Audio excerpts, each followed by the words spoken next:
This tutorial is part 2 for the assignment 4-3 pay stub. In this tutorial, you are going to format some cells.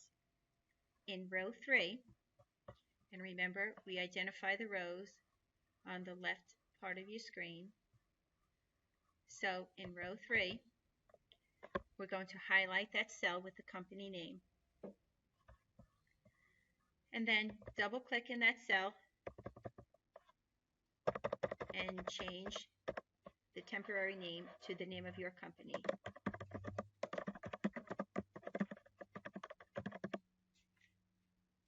Now you're going to change the background color of this row.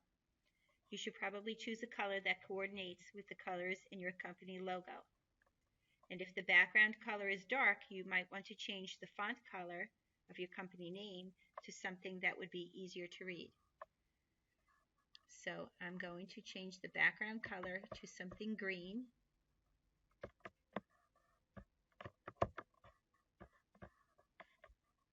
I have to make sure I select the cell in order for the paint bucket to be enabled. So I'm going to choose a green color, and I think I might change the font color for my company name.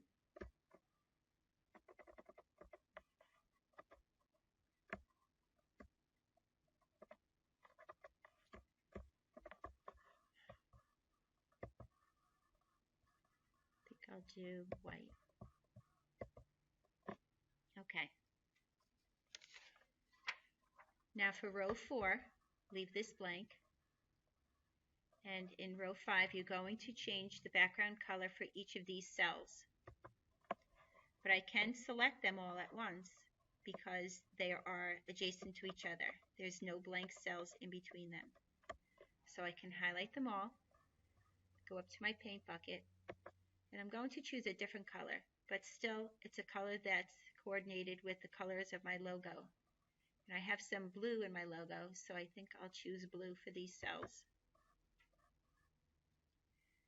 And for now, leave row 6 blank and row 7 blank and come down to row 8 where the earnings cell is and the deduction cell is.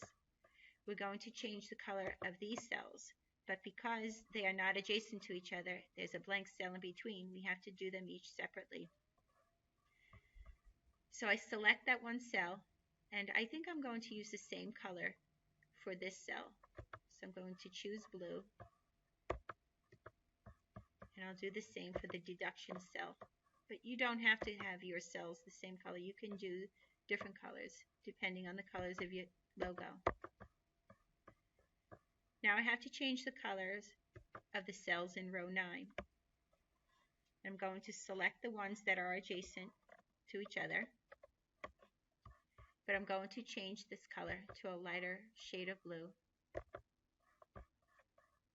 And then I'm going to select these 2 cells underneath deductions and change those to the same color that's already in my paint bucket.